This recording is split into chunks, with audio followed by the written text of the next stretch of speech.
Star Walker Studios presents Game Master's Journey, your multi-dimensional RPG podcast.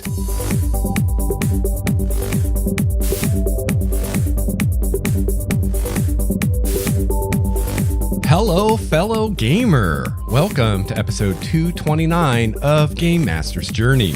I'm your host, Lex Starwalker. On this show, we discuss the craft and the art of game mastering. I've been running RPGs for over 26 years now, and I produce this show in the hopes that you can benefit from my experience, my triumphs, and my mistakes. So, hello again, dear listener, fellow listener GM. It's been a little while since I've produced an episode of this show, but not to fear. Game Master's Journey will go on and on and on. So later in the episode today, I'm going to talk a little bit about the newest D&D supplement, Mordenkainen's Tome of Foes. I've had this book for a while now, and I've read through all of the kind of story stuff in the beginning half or so of the book, and I've started making my way through all of the new monsters in the book. So I plan to do more episodes about this supplement. So today we'll just kind of give an overview of it, what's in it, some of my initial impressions and things like that. But I would like to talk more about this supplement in future episodes. So please, if there's anything you want to know about this book, if you have any questions, if there's any aspects of the book you want me to talk about that I don't hit on today, please let me know. Shoot me an email, gamemastersjourney@gmail.com. I'd love to hear your questions and things about the book you'd like to hear about, and I'll cover all that in a future episode. But before we get into all of that, I do have some announcements and things to share with you today. And first of all, I thought I'd tell you a little bit about why it's been so long since I've put out an episode of Game Master's Journey. I think it's been 3 or 4 weeks. It might not have been that long since I put an episode out, but it's been that long since I produced a new episode. So what's going on, and what's with the hiatus? For those of you that have been listening to the show from the beginning, this is definitely the longest I've gone without producing an episode in the over 3 or 4 years now I've been producing Game Master's Journey. And there's quite a few things that kind of came together. First of all, as you probably noticed, I was cranking out a lot of episodes in the last few months, almost every week, more than one episode. And a lot of that was actual play. Finally got caught up in producing the actual play of my Hinterlands of Elandria campaign. And just, I track metrics for the show, so I know, how many times each episode gets downloaded every day. And just looking at that data, it was pretty clear to me that a lot of you were not keeping up. They're, not everybody, I can tell that not everybody who listens to this show listens to the actual play. There are definitely listeners that just skip the actual play entirely, which is fine. But even just looking at the regular discussion episodes, I was seeing downloads kind of drop as I was producing more and more episodes, which tells me that at least some of you were not able to keep up, and I've been losing some people. Some of you are probably back a couple months ago in the episodes trying to get caught up. So it seems a little counterproductive to me to release episodes that people aren't listening to. So that was part of it. I wanted to go back to weekly episodes for the most part. I wanted to kind of, pump the brakes a little bit on the production to let people catch up and keep up. The other big factor was I recently got a new job a few weeks ago. I live in Bellingham, Washington. I've been here for a couple years now. And this whole time for the last couple years, I've been on the job search. I've had various part-time gigs, but was always on the lookout for something better, something that could actually support me. And so it was a long search, and I finally got a new job a few weeks ago. And it's a great job. I love it. I'm working at a music school here in town, so a place where people can take private music lessons for everything from voice to drums, guitar, violin, pretty much you name it. So it's kind of, in a lot of ways, it's a dream job for me because I love music, and I never imagined I would have a paying job in music, even in any way. And another really cool thing about it is we do things in the community, various performances and whatnot. And so I'm going to be running sound for a lot of those performances. We also do YouTube videos and audio recordings. The guy that owns the place also does audio production, makes albums for bands and things like that. And so I'm going to be helping with that and learning a lot more about audio production, and especially as it applies to music, because I have a lot of experience now with podcasting, and the spoken word and editing that and producing that. But music is a whole nother animal. So I'm really excited about that. And it's really cool how many of the things I've learned as a podcaster and a YouTuber, I'm able to bring to this new job and use. And I'm going to be learning so much more. And some of you may know that a year or so ago, I started slowly learning to play bass guitar. I've played trumpet forever, and flugelhorn and French horn and things like that.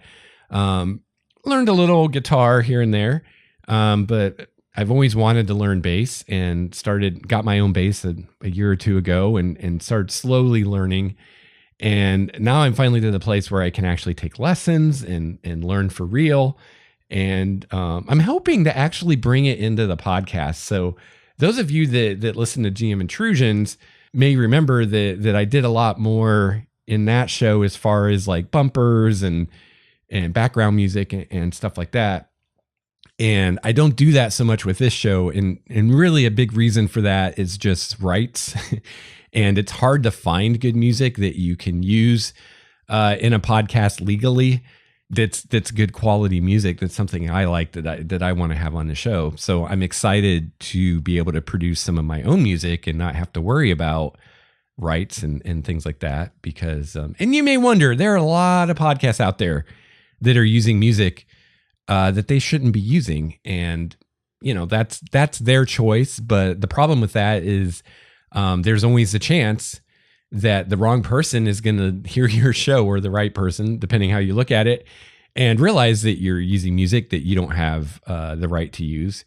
And when that happens, you have to take your show down, and you have to reproduce all those episodes and remove that music you weren't allowed to use. And for a lot of us, we don't necessarily keep every file from every episode from 3 years ago.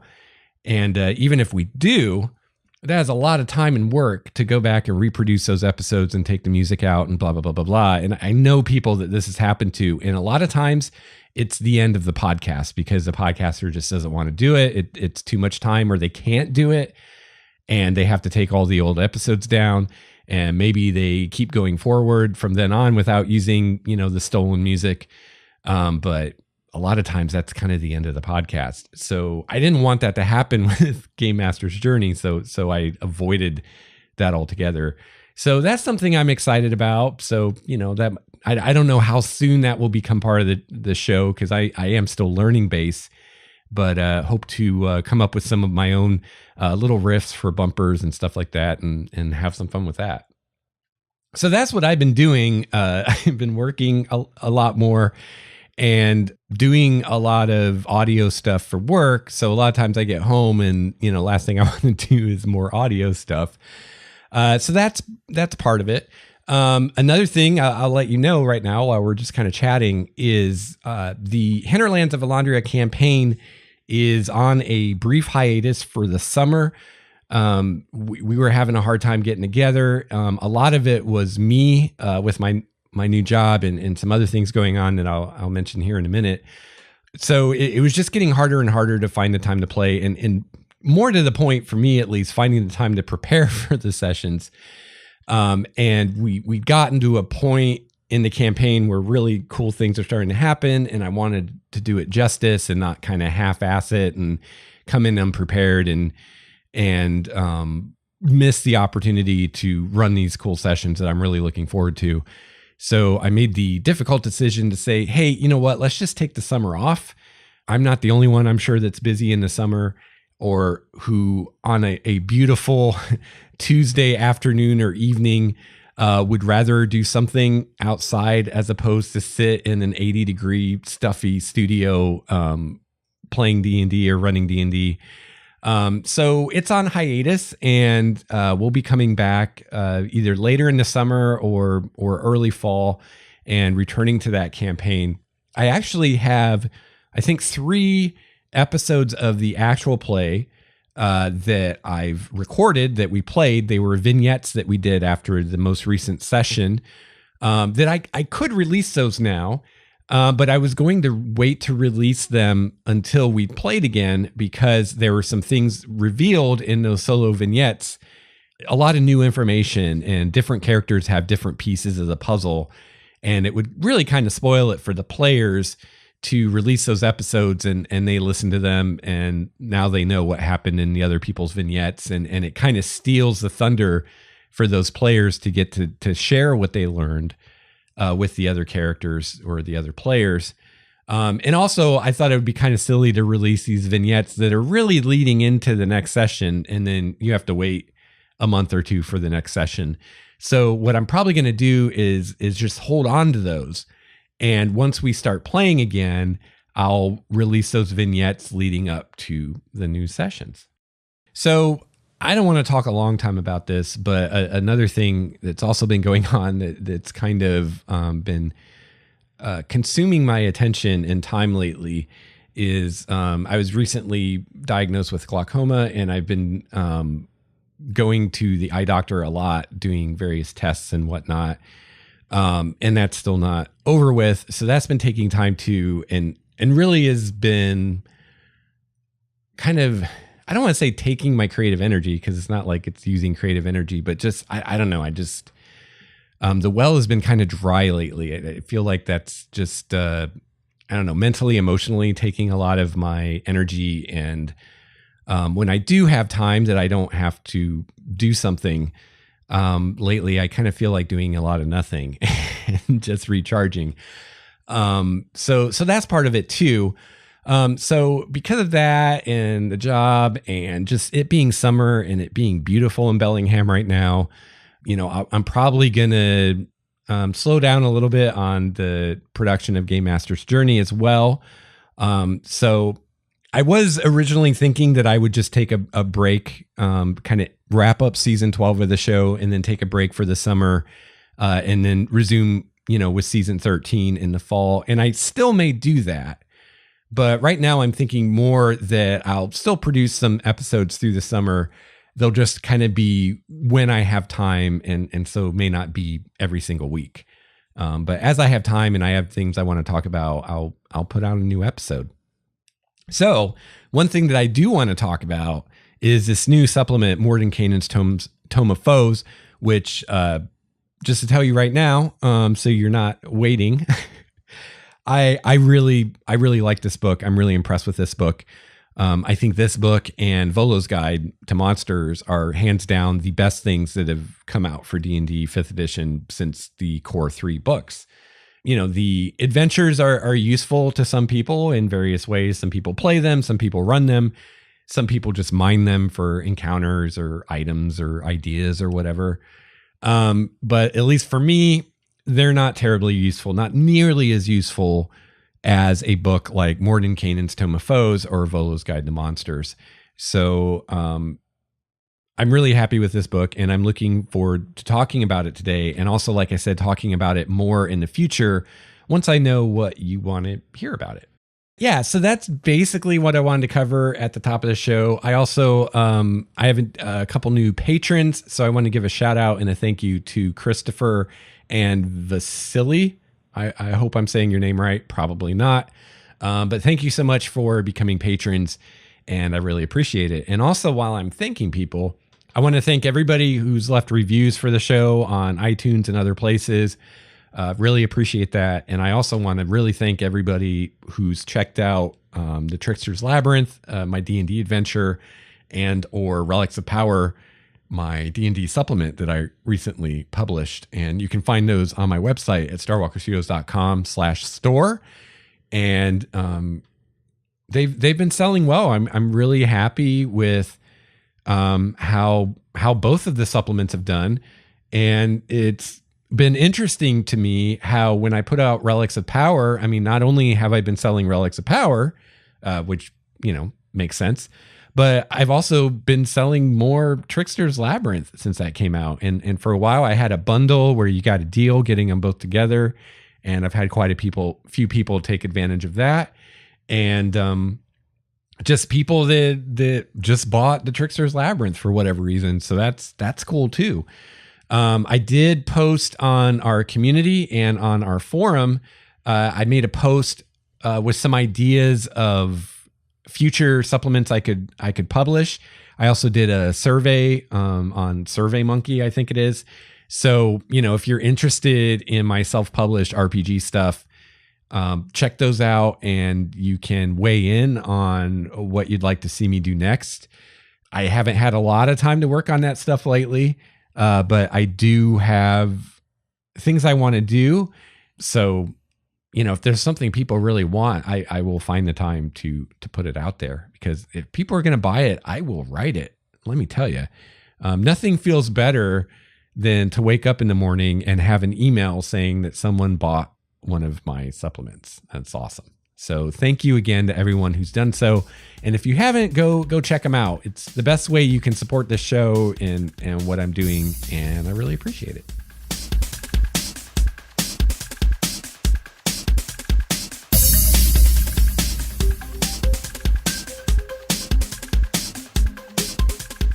All right, so today I'm going to talk about Mordenkainen's Tome of Foes, which is the newest D&D supplement for 5th edition. This just came out. I believe it was the 29th of May. It came out. And I've had this for a while now. I feel kind of bad I didn't make this episode sooner. But, I've read the first half of the book. And, so many people, they get these books and they hurry up and write a blog about it or make a podcast about it, and they haven't even read the thing. They've skimmed it at best. And personally, I don't find those reviews terribly useful. I'd much rather hear a review from someone who's actually read the thing and absorbed it and thought about it and then give me a review. I'd rather wait a week for a review like that than get a review the day the thing comes out and you're just basically reading the table of contents to me. So for those of you that feel the same way, this is the first part of my discussion of this book. This isn't so much a review. I mean, I guess it is, but my goal today isn't necessarily to give you a full and complete review of this. Today, I want to give you a bit of an overview, kind of what's in this book, talk a little bit about some of the things I really liked about it. And then later on in the show, I have gotten a few questions from listener GMs about the book, and I'll address those. But again, I'm very willing to talk more about this book in future episodes. So if you have specific questions or just things you want to know about it or things you want me to discuss about it, let me know, and I can hit those in a future episode. Same thing with Volo's Guide, by the way. And also, gosh, what's the other book? The book with all the new player options, Xanathar's Guide. That's another good one. So, I'm still going to continue my series on the DMG, and we're going to work our way through that. But if there's things you want to hear about from Volo's Guide or Xanathar's Guide, let me know, because those are great books as well that I'd be happy to talk about on the show. So Mordenkainen's Tome of Foes, just some basic stuff. I mean, as far as the physical object that you're going to receive when you buy this book, very similar to other D&D books. And I should check this. Let me grab another book over here. I got my first printing, my first printing of the Player's Guide here, which is falling apart. But I did get another copy for free from Wizards. They stand by their products. So if you have a D&D book that's falling apart, they will send you a brand new one for free. So if you want to know how that works, check out my blog. I believe I did an article. I also did an episode of Game Master's Journey about their return policy and how it actually works, because at least at the time I used it, the information on their site wasn't really correct. You don't need to jump through near the hoops that it sounds like you do on the site. You really just email them and that's it. But this book seems a little better quality than the other books. It feels like, to me, the paper is slightly better. It's a little more glossy or slippery. It feels maybe a little thicker. And I don't know, it just reading it like so many times, just flipping the pages, I just felt like I can't quite put my finger on what exactly it is. Is the paper thicker? Is it glossier? I don't know, but it just feels nicer, higher quality. So that could be in my head, but that's my perception. So it's a hardbound book, very similar, to everything else for 5th edition. Nice color pictures. The art in this edition really varies. For instance, in the core books, I think a lot of the art in the Player's Handbook and the DMG is really good and very evocative and inspiring. Some of those pieces, you just look at it and you start getting adventure ideas. And then there's the art in the Monster Manual, which is really the art that to me matters. Like, what do these monsters look like? A picture tells 1,000 words or whatever. Unfortunately, in my opinion, a lot of the art in the Monster Manual is bad to awful. It's like really cartoony and just terrible illustrations of a lot of those monsters, which is really unfortunate. So, a lot of times the art in 5th edition is kind of hit or miss, but I feel like the art in this book is some of the better art. And even the monsters, most of the art for the monsters in this book is a lot better than the crap in the Monster Manual. So maybe they're, I don't know, taking some steps forward there. And another really cool thing in this book that I don't remember seeing at all, or at least very often in other books, is they have 2 or 3, I think, full spread illustrations that are like a full spread, like 2 pages, like across 2 pages, like it's just illustration. And those are really cool. I really like those. So I hope they do more of that in the future. Now, some people might see that as a waste of pages, but as long as the illustration is good and it's evocative, like I really like that.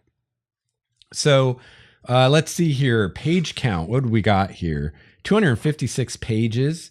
Let's see. The cover price is $49.95 in the US, $65.95 in Canada.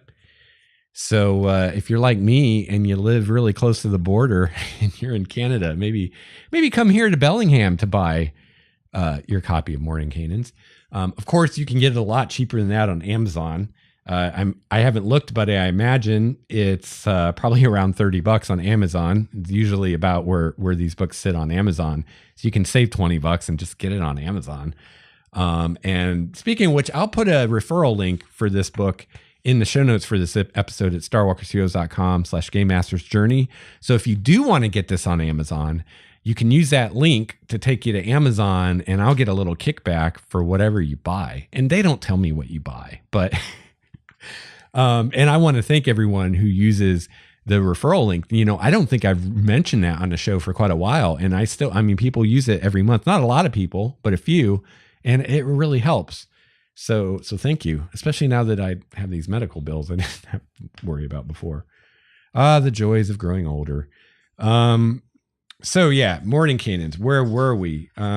Better paper, I feel like. 256 pages, $49.95 here in the US. Like a lot of their books lately, there are 2 different covers.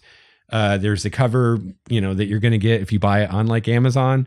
And then there's a special limited edition cover that you may get if you go to your local game store and buy it. If it's one of, Wizards' favorite game stores or whatever, the stores that have kissed Wizards' ring. And so they get special treatment. Unlike the other special edition covers, which I haven't been terribly impressed with. I mean, I thought they were cool, I guess, but in every case, I thought that the regular cover was actually better. And I would prefer the regular cover to the special one. For this one, I'm kind of torn. I think if I had to make a decision, I would still say I prefer the regular cover, but the special cover for this one's actually pretty cool. So definitely check it out if you haven't seen it, or you can go to a game store where they have it. It's pretty cool. So it's kind of it's got I think it's like kind of a teal color to it, to the art. It's really cool. I really like it. And the limited edition covers have kind of a satiny feel to them instead of the slippery, glossy feel of the regular covers. So they're nice. I mean, don't get me wrong. If you're a collector and you want to get those and collect them, they're nice, and they're definitely unique. I mean, they're very different from the regular covers, and as a collector's item, they're really nice. But just judging it as a cover, I tend to like the regular covers better because they have this really cool art that's full color instead of like two-tone or monochrome color. But the new one I like probably just because it's monochrome with this kind of teal color, which I really like. But yeah, check it out. It's pretty cool. All right. So what's in this book?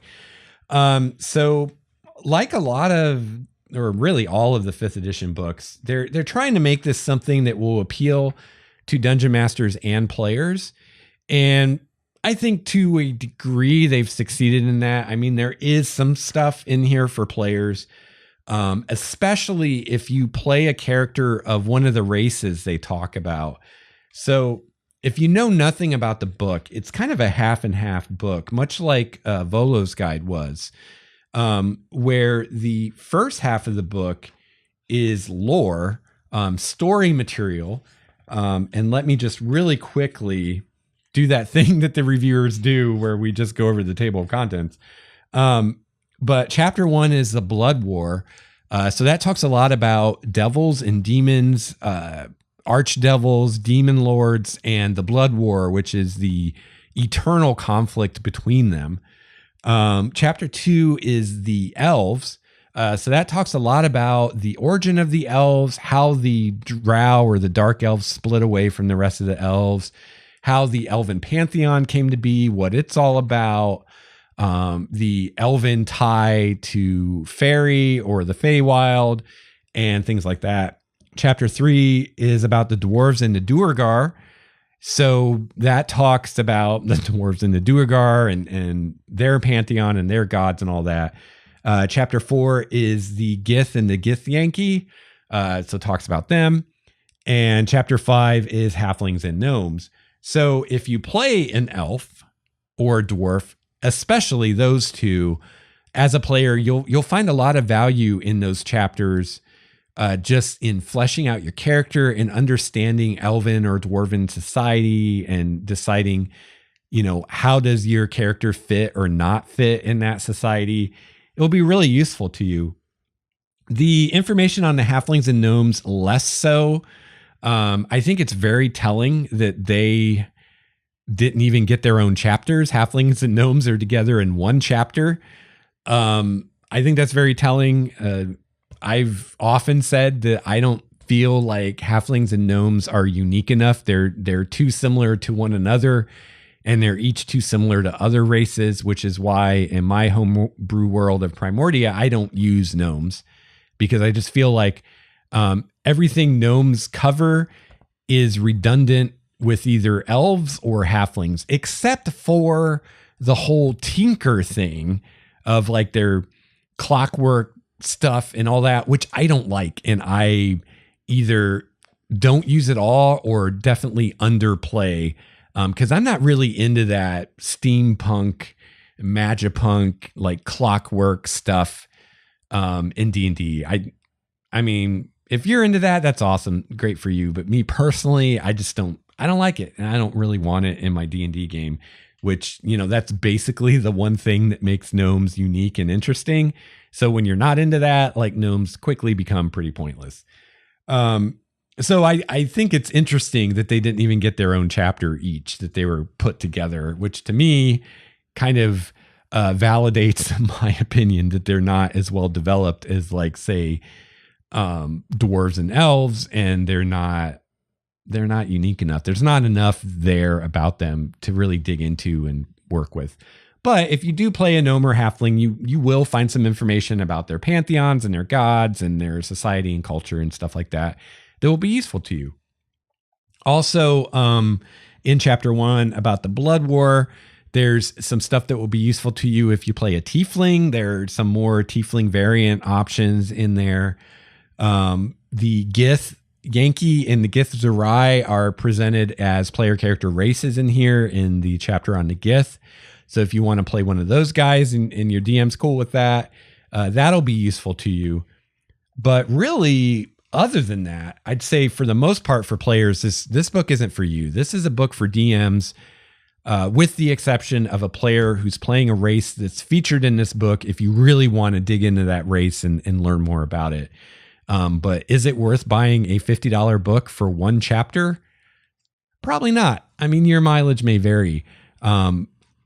For DMs, this is an awesome book that you're probably going to want. And I'd say if you're a player, just, buy a copy for your DM and then you can borrow it and read that one chapter that may be relevant to you and the character you're currently playing. But if you're a DM, this is a book you're going to want to have. And one of the questions I think that we'll cover later is how useful is this to someone not running in, say, the Forgotten Realms? And I think this will be very useful no matter what setting you're running in D&D in, even if you're using your own setting. I mean, I run in my own setting, Primordia, and I'm very happy with this book. And there's a lot of stuff from this book that I'm going to be able to use, much more so than any of the adventures they put out, obviously, I guess. And I'd say even more so than definitely Sword Coast Guide. That's not terribly useful for people not using the realms. So I feel like this is one of the best books they put out for DMs. And this is one of the best books they put out for DMs not running in Forgotten Realms. Like the other books like Volos and Xanathars, they did more for making it for players and DMs. And I feel like with this book, they were more willing to say, this is primarily going to be for DMs and we're going to throw in some things for players, but this is really for DMs. And personally, I'm a huge fan of that. I get it from a marketing business point of view that it's much smarter to make a book that's going to appeal to everyone that plays the game, as opposed to, especially a book for DMs, right? I mean, making a book just for players is probably going to be fine. Because think about it. If you have a group of a DM and 6 players, right? There's, all 6 of those players may want the player book and the DM's probably going to want it too. So, that book is really of interest to everyone in the group, even though it's for players. But if you have a book that's really just for DMs, in that group of 7 people, only one of them is probably going to get that book, unless one of the players is a collector or also DMs or something like that. So I definitely get that a book just for DMs is probably less profitable for them than one for players or one for everybody.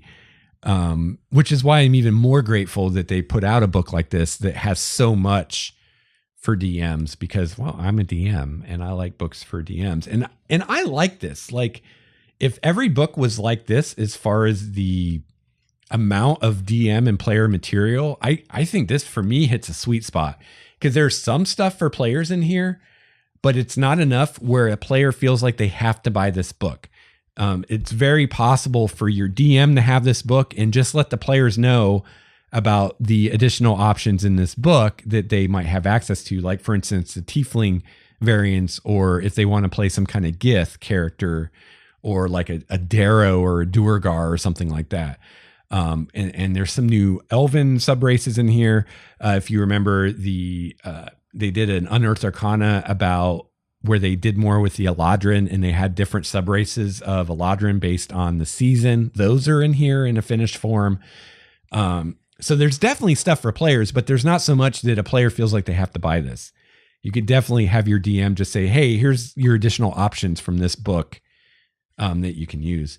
But for the most part, this book is for DMs, which I'm a huge fan of. So yeah, the first half of the book is all that stuff.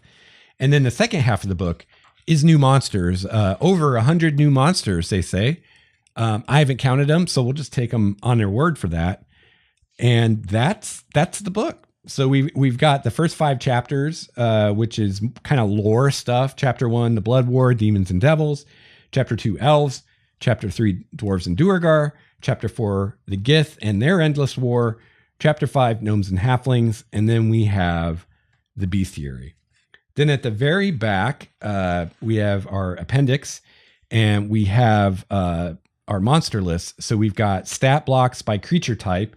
Now, these are just the monsters in this book. So hopefully, I haven't checked, but hopefully on their website, they either have or will have a PDF that pulls together all the monsters from the Monster Manual, this book, and Volo's Guide, which I think they will, because when they came out with Volo's Guide, they did that. So they had all these, monsters by CR, monsters by type, and all of that. They had a PDF version of that included everything. So hopefully they do that or have done that. And maybe I should just check right now and see. Maybe they haven't done it. Well, it hasn't been out that long, so maybe they just haven't done it yet. But I am not finding anything. Yeah, they at least used to have a page where you could find all the downloads.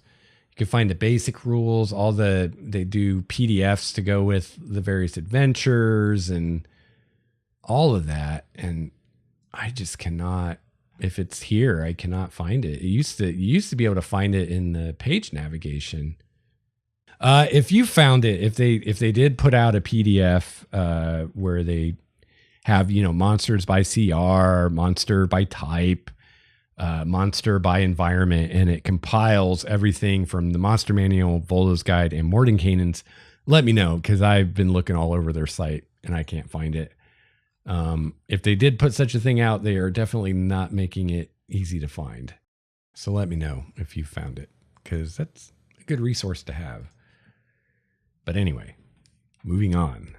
All right, so I've given you an overview of what's in here. So let me dig a little bit deeper.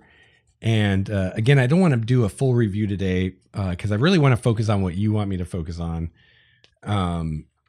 But let me kind of go chapter by chapter and give you some of my thoughts. So chapter 1, the Blood War. So this was actually pretty cool. I've always been a little foggy on the whole Blood War thing. Never made a whole lot of sense to me how you can have this war that goes on forever and ever. Don't know that still makes a lot of sense, but they did a pretty good job of explaining that and kind of conceptualizing it in a way that at least holds together. And it's like, oh, okay, I can maybe see that. And I mean, we're talking about stuff on the plane, so it's kind of out there stuff anyway. So I found this chapter really useful.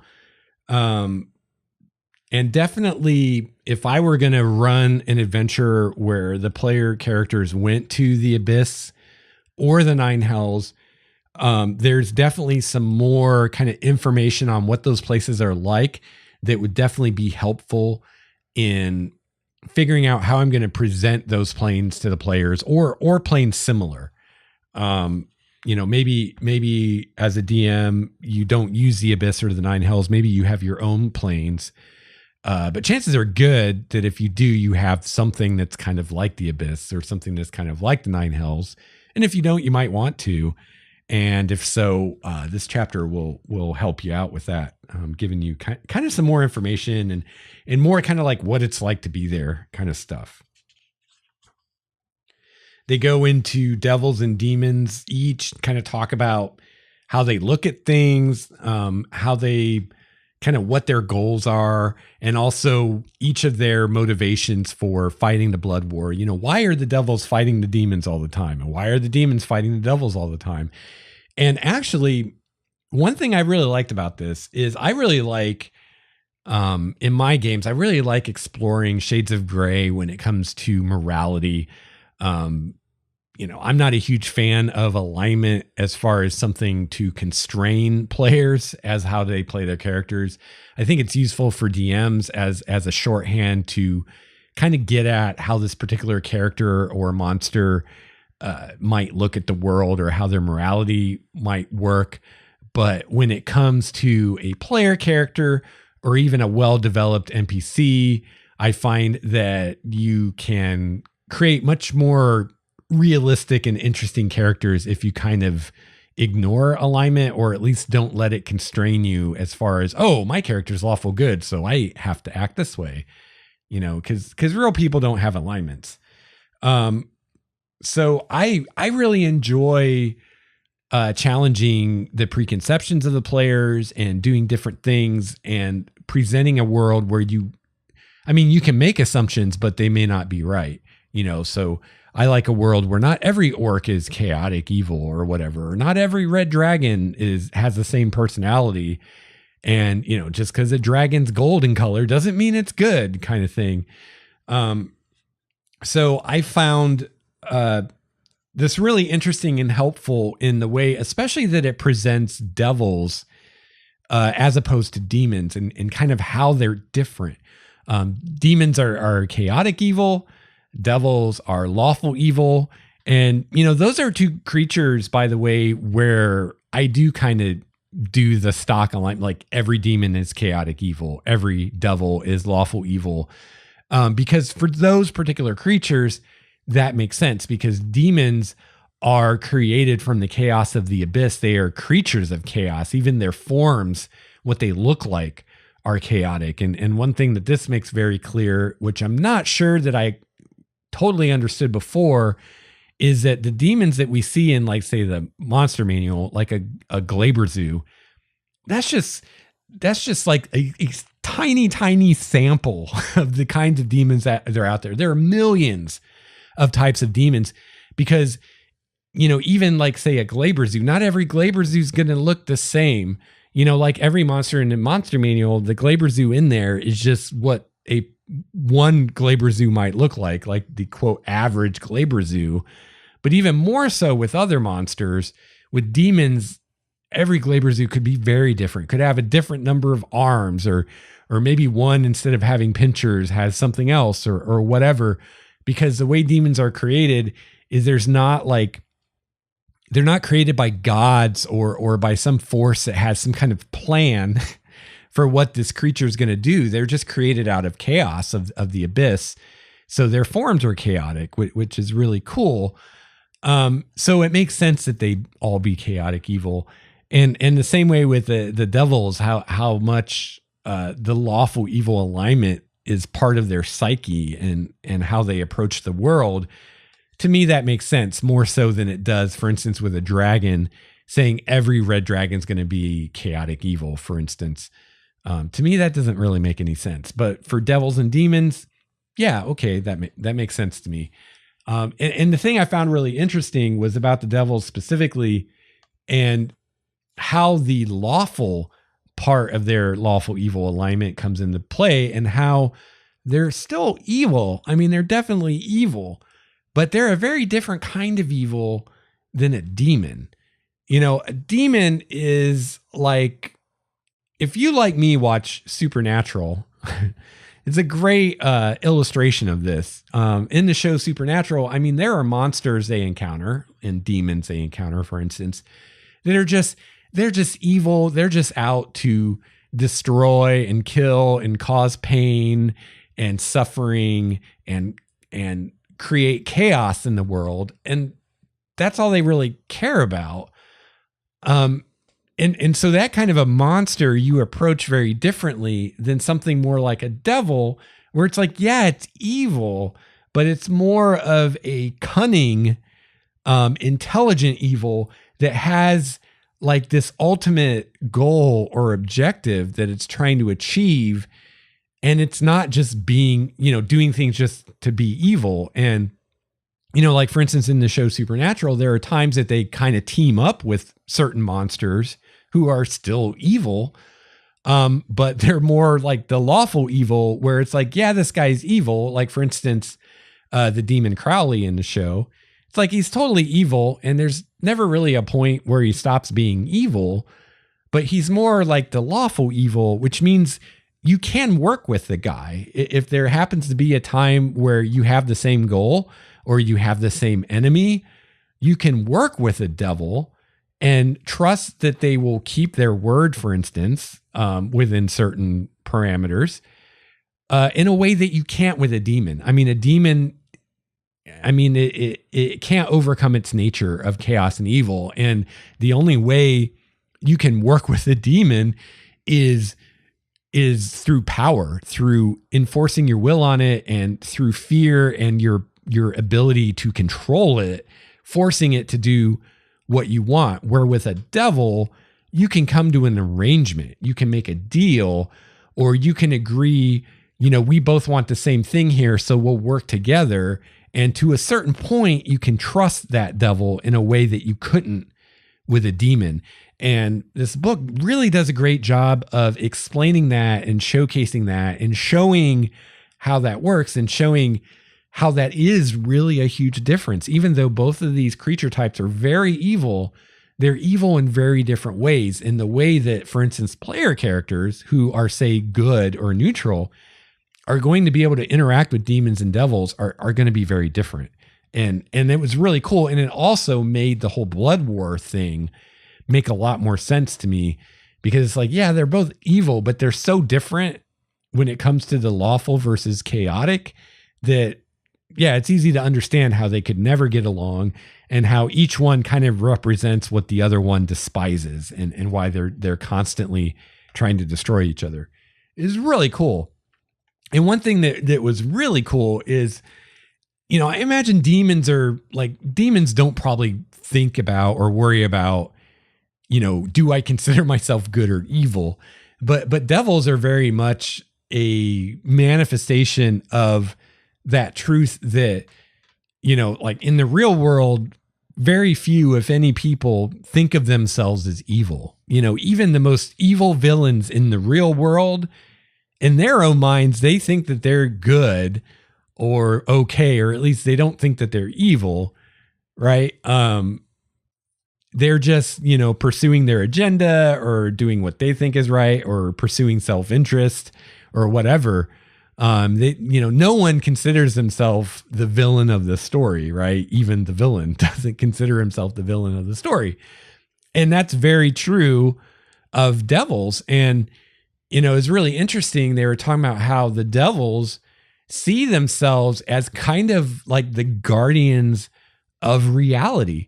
Because in their view, if the devils weren't constantly fighting the demons in the blood war, the demons would have just overrun the multiverse by now. They would have taken over all the other planes.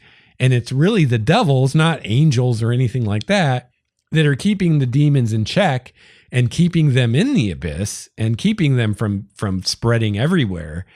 And the devils see it as a very noble, like, we're saving your asses. And a lot of them even consider themselves better than the angels in that way, because the devils are the ones fighting the demons and holding them at bay, not the angels. And that's really interesting and fascinating, and definitely something I want to play with in the future in the campaigns that I run. Another great thing in this chapter is they go into the powers that be in both the abyss and the nine hells. So for instance, as far as the nine hells, they go into each of the lords of the nine hells. So you've got Asmodeus, Zariel, whom Zariel is a character I find extremely interesting, because Zariel was originally an angel who eventually became a devil and an archdevil, I believe, because she wanted to fight the devils in a way, and the demons, I think, in a way she wanted to fight the demons in a way that the other angels didn't. She wanted to take the fight to the demons more than the other angels did. And in so doing, kind of, quote, fell from grace or whatever. And now she's a devil, and one question that I've gotten from listener GMs about this book is, how useful is this book to me if I don't use the stock D&D cosmology or whatever? And I think it'll be really useful. For instance, for me, in my world of Primordia, I see angels a bit differently than they're presented in the Monster Manual. In the Monster Manual, angels are beings of, I think Celestia is the plane that they come from, but angels are lawful good.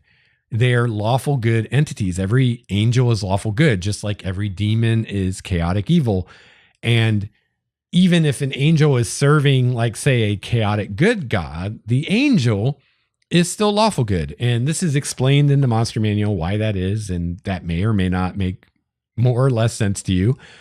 But for me, I decided to take a different approach with angels. And for me, an angel is just a servant of a god. And in my mind, each of the gods of Primordia, for instance, created their own angels, and they're not all lawful good. So I might have, well, first of all, my gods of Primordia don't really have religion or religions. They don't have alignment. They're not constrained by the concept of alignment, which I see as more of a mortal conception that doesn't in itself have any inherent reality. Just like, I think a great example of this is the color spectrum, right? If you look at the color spectrum, like you look at a rainbow, or you look at, like, you shine a light through a prism, and it creates the spectrum, like you see on the cover of Dark Side of the Moon by Pink Floyd. When you really look at that, like, we look at a rainbow and we say, oh, there's red, orange, yellow, green, blue, indigo, violet, right? But when you really look at a rainbow, it's not like there's 7 distinct colors, right? It's a spectrum. It slowly, red blends into orange, which blends in the yellow. And you could, within that spectrum, you could define 7 colors, or you could define 1,000 colors, right? Because there aren't really distinct colors. It's this slow gradation from one to another.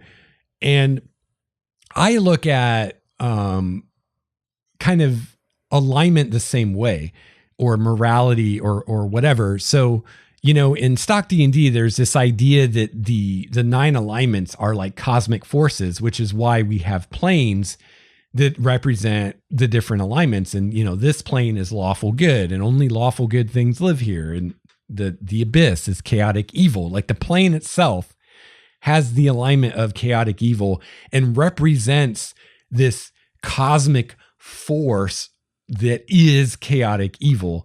I don't look at it that way. I look at alignment, if there even is such a thing, more like a spectrum. And the 9 alignments that we define in the game, like lawful good, chaotic evil, etc., are just like the colors of the spectrum. We've just arbitrarily chosen out of this infinity of possibilities 9 distinct things. But in reality, those 9 distinct things, those 9 alignments, don't exist any more than the color green exists, right? What is the color green? When does green become, I don't know, lime green, or when does it become turquoise, right? I mean, it's completely arbitrary, and someone decides, oh, at this point, at this wavelength, it's green, at this wavelength, it's turquoise, but there's nothing in nature that makes that distinction. So I hope that makes sense to you, but that's how I view alignment, just like the color spectrum, and there's nothing in nature that says green is a specific thing.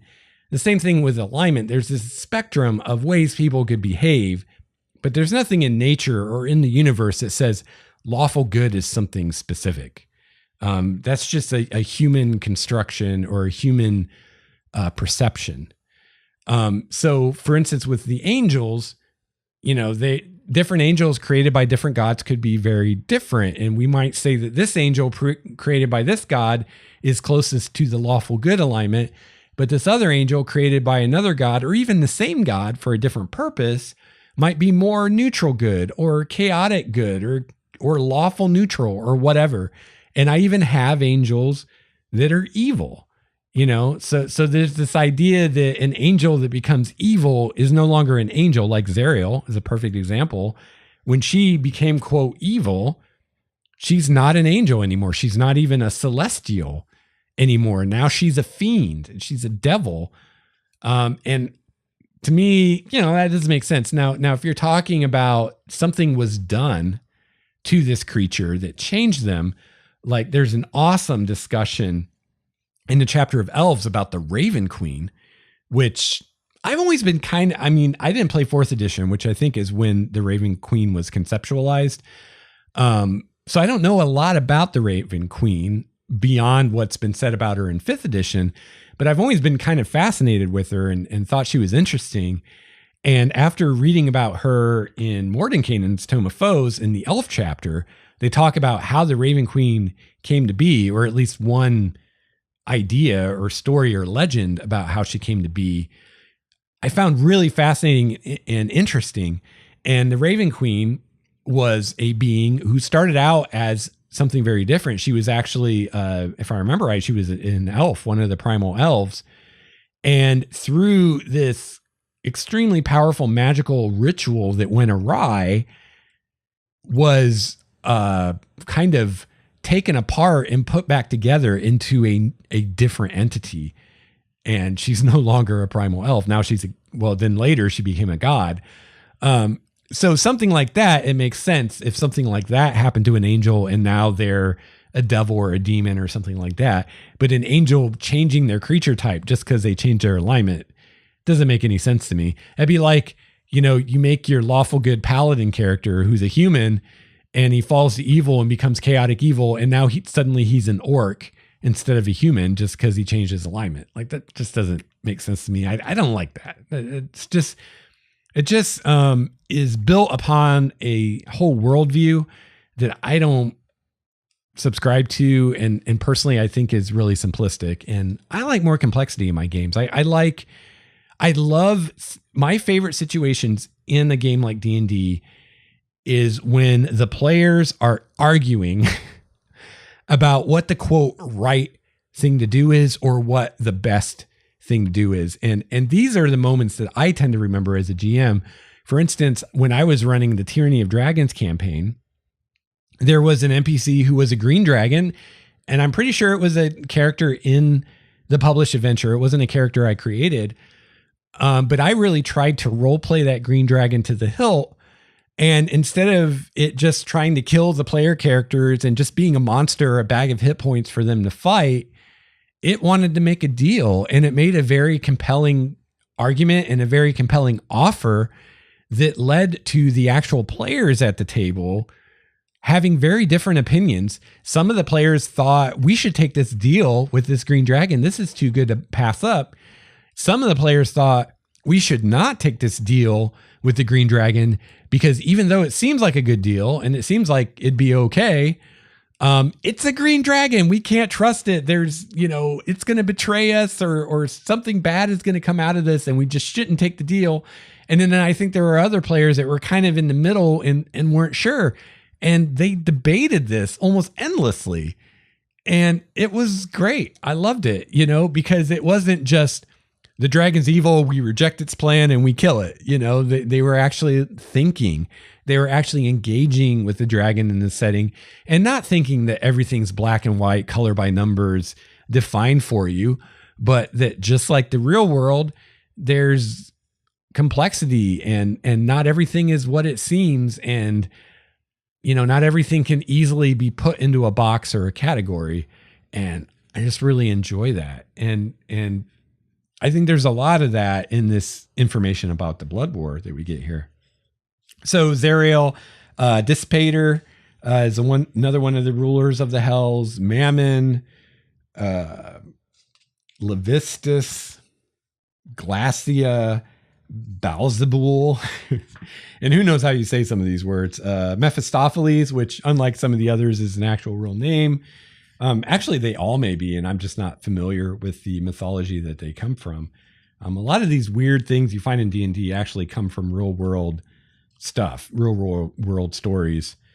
And then, we have discussion about cults of these different guys, like cults of Asmodeus, cults of Beelzebul, cults of Dissipator. And one thing that's really cool, and here's where you get into some stuff that's really, I think, most useful for GMs, but could be useful for players too, playing certain characters, is they talk about, like, for instance, if you have an NPC who's a member of the cult of Asmodeus, for each of these cults, they give you like some special abilities they might have. They give you spells that they might use. So, for instance, the cult of Beelzebul, signature spells include the cantrip Minor Illusion, first level spell Disguise Self, second level spell Phantasmal Force, third level spell Major Image. And a typical cultist could be any NPC or monster that has suffered a fall from grace. Let's find one that gives that more specific. Okay, let's look at Cult of Despater here. So a typical cultist of Despater, and they give you, for some of these, they give you specific NPCs from like the monster manual to use. So typical cultist of Despater could be an acolyte, a bandit captain, cult fanatic, cultist, mage, noble, or spy. So those are all NPCs in the monster manual. So you could say, all right, I want to make a cultist of Despater, and I'm going to use an acolyte or a cult fanatic, which I believe are both spellcasters, or a mage. And those are all NPCs from the monster manual. And then I can use these signature spells to swap out some of the spells to give it a different flavor. So the signature spells for a Cult of Despater is the cantrip Guidance, the first level spell Identify, the second level spell See Invisibility, and the third level spell Clairvoyance. So if I'm using like the acolyte NPC, I could swap out some or all of those spells for equivalent spells from the acolyte spell list to make this acolyte different and make it an acolyte with the flavor of a cultist of Despater. So they have this for each of the Lords of the Nine Hells, which is really cool. And then some of them, actually all of them get at least one kind of special ability that you could use. So for instance, Cult of Despater, a cult leader could have the Vexing Escape trait. So this is something you can use once per day, Vexing Escape. As a reaction, when this creature takes damage, it reduces that damage to 0 and teleports up to 60 feet to an unoccupied space it can see.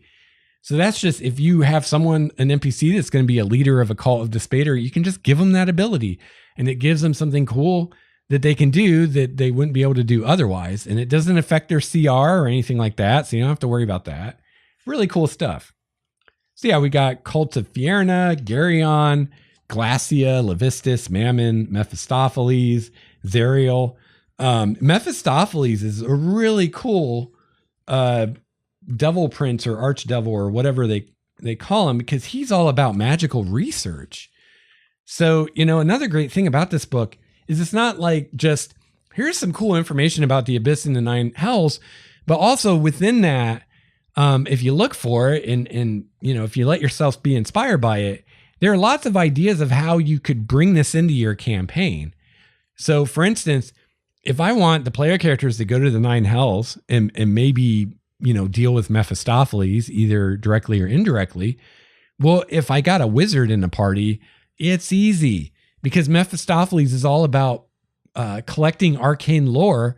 So it'd be easy to come up with something that maybe Mephistopheles or one of his followers knows, maybe a spell or a magic item they have access to, or just magical knowledge that this player character wizard could use that they can't get anywhere else. And it's like, oh, well, you need to learn this thing. Well, you're going to have to go to the lair of the Nine Hells ruled by Mephistopheles. And yeah, lots of great stuff and ideas, so, one kind of disparagement I hear from some GMs about this product and others like it is, oh, well, that's only useful to me if I want to go to the plains, or it's only useful to me if I'm running a high level game. And not necessarily so. And there's a lot of stuff in this book that you can use to bring the plains into your game in some way, even at lower level. For instance, one thing that was really cool in this first chapter, when we start talking about the demons, is how the abyss encroaches into other planes. So for instance, if you have on your world, like say Primordia, there's a portal to the abyss that's open, not only can demons come through that portal and invade the world, but the abyss itself, the chaotic, creative, evil energy of the abyss itself, starts seeping through that portal and alters the landscape around it. And, I'm not going to spoil it for you, but there's a progression of like basically stages that this process goes through that starts with, the energies of the abyss coming through the portal and maybe doing freaky things to the plant life and stuff like that, and culminates to, a demon lord coming through the portal and ruling the world and turning the world into another layer of the abyss, which is literally a thing that can happen. So if you've got a portal open to the abyss and you just leave it open and don't deal with it, your whole world could ultimately end up being another layer of the abyss. And, that's presumably how a lot of the infinite layers of the abyss came to be, one of the layers of the abyss. And that is something super cool. That is something you can use right now in your game today, no matter what level the player characters are at. And I think it'd actually be really cool to use it at lower level, because it really puts more tension into it. Because if the player characters figure out, hey, there's this portal to the abyss, and if we don't deal with it, eventually a demon lord's going to come through. We're talking something beyond CR 20 demon lord here, like CR 27 or something. There's no way we can cope with this as third level characters or whatever they are. So obviously this is something we want to deal with before it gets to that point, right? So you can have a lot of fun with that. Oh my gosh. And I plan to, let me tell you. There are a lot of things in this book that were just perfect timing for me for what's happening in my campaign right now and things I'm planning that I'm going to be able to use now, that I'm really excited for. Can't wait to use it. So next we have a discussion of the abyss. And I'm already getting deeper into this than I plan to. I don't want this to go on forever. The various demon lords. So we've got Baphomet, Demogorgon, Fraz Ublu, Grotz, Juiblix, maybe, Orcus, Yinogu, Zugtamoy. How do you say these things? Who knows? We've got demonic boons. So this is kind of like the cults for devils. This is for cultists and followers of demons, where they actually get bonuses. So for instance, let's take Orcus. Everybody knows about Orcus, right? So a devotee or follower of Orcus could get up to a +4 bonus to intelligence, wisdom, or both, just for following Orcus. Signature spells. So just like with the devil cultists, we have signature spells of first level false life, second level ray of enfeeblement, third level animate dead. So if as a DM, you're coming up with a follower of Orcus NPC, you can swap out those spells, replace them for equivalent level spells from that NPC spell list. Or if you're a player playing someone who follows Orcus, you can choose those as your spells that you get as a spellcaster to kind of, pull in that flavor. So we've got those for all the demon lords. These special traits and signature spells. We have a discussion of cambions, which are spawned by demon lords and different abilities they could have. We've got, and I think we had this for devils too. We've got personality traits, bonds, flaws, ideals, all that crap for demons. We've got demon cults, fiendish cults, examples for those. So yeah, lots of great stuff just in chapter 1 about the blood war. The next chapter, chapter 2, the elves. I would say actually probably the elf chapter was my favorite in the book, and the blood war chapter was my second favorite, or they might be tied for favorite. But definitely those two chapters were my favorites in as far as the lore part of the book. Actually the elven chapter, I don't think I'm going to go so much into it, just because I might just do an episode about the elf chapter. There are so many cool things done in this chapter. So many eye-opening moments for me. And basically, And again, I didn't play 4th edition, so I don't know if any of this comes from 4th edition or if this is all new for 5th edition or what. But basically, they kind of revised the elven history as far as the whole story of how the drow came to follow Loth and how they broke away from the other elven gods and the elves, and why the elves and the drow hate each other. The key beats are still there, the story beats, but they kind of took a different spin with it that I really like, and to me makes a lot more sense than the way it was presented, like say in 2nd edition. And basically in a gist, and again, I'll probably do an episode on this because I thought it was really cool. But in a gist, Corellon, who was the original elven god, which by the way, the elven gods are just the first elves. They're not like human gods where there's this whole other class of entity. They're just the first elves. And Corellon was the first one. And back then, Corellon, and he still doesn't, Corellon didn't have an actual form, which was to say Corellon could take any form he wanted. He could be what we would call an elf, or he could be a flock of butterflies, or he could be a gust of wind, or a stream, or a stag, or literally anything he wanted to be, a fountain of rose petals. He could be whatever he wanted. And he was constantly changing shapes and frolicking about the multiverse.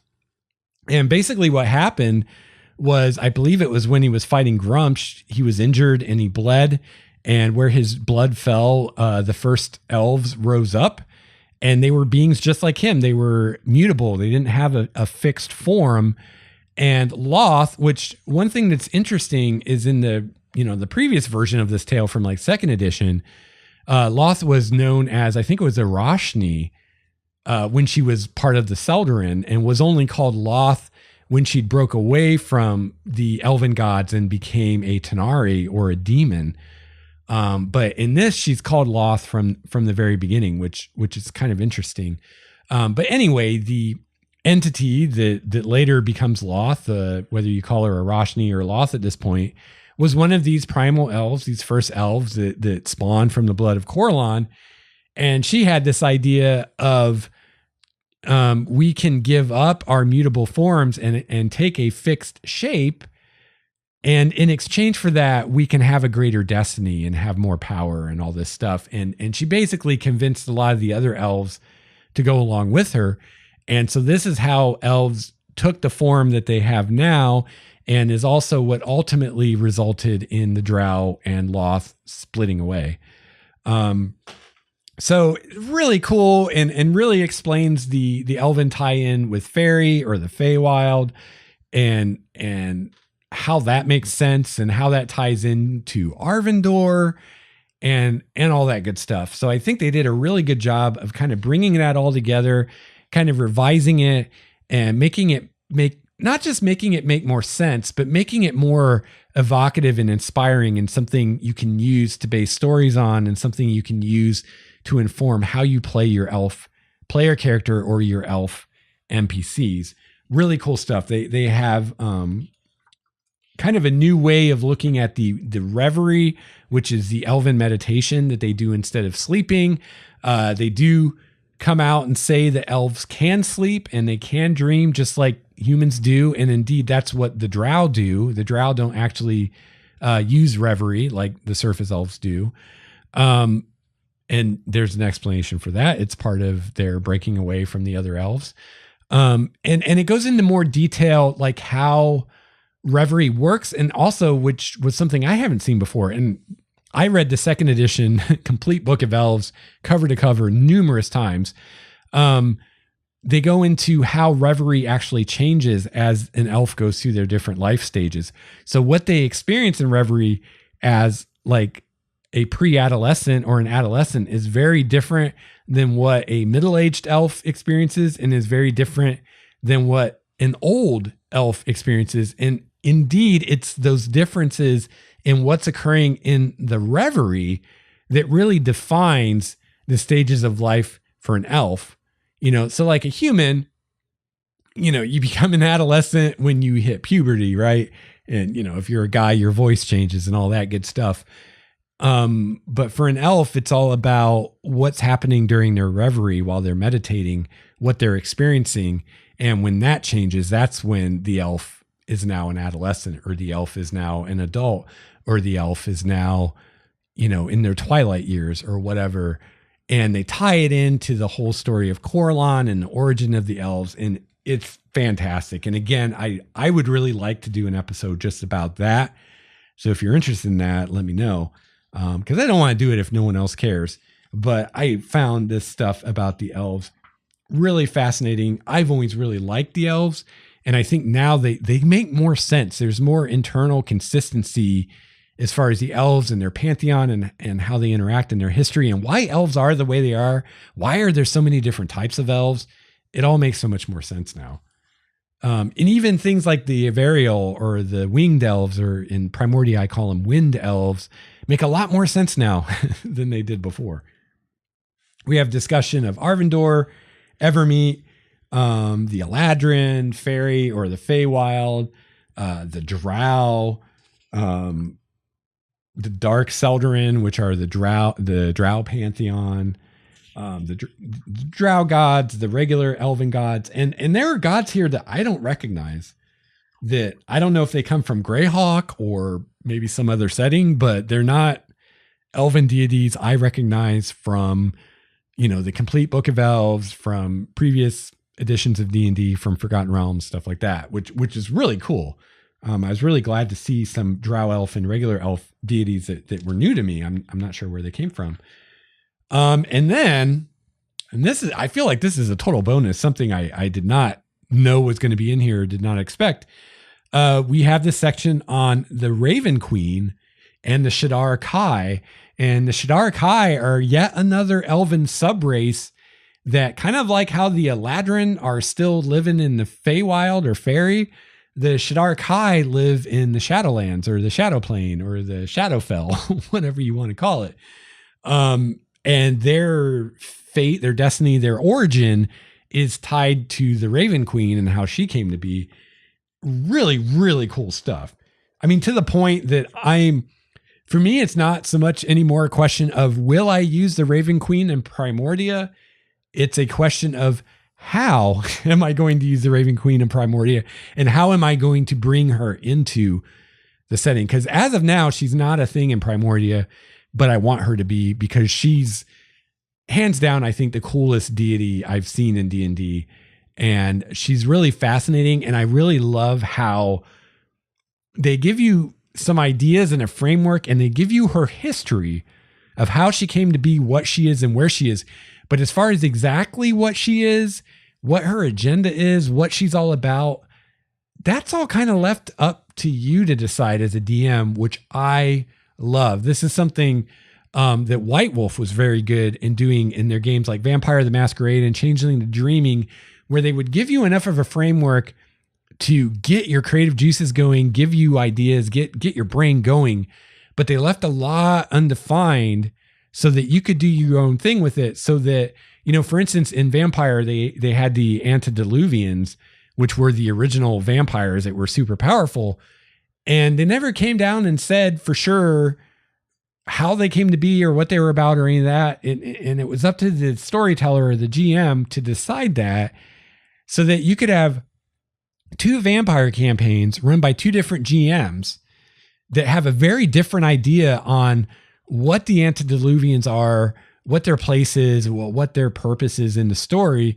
And they could be night and day different. And both of them could be true to what was given in the books, but it's just where the DM went with that. And I really like that approach. And that's kind of what we're getting here with the Raven Queen.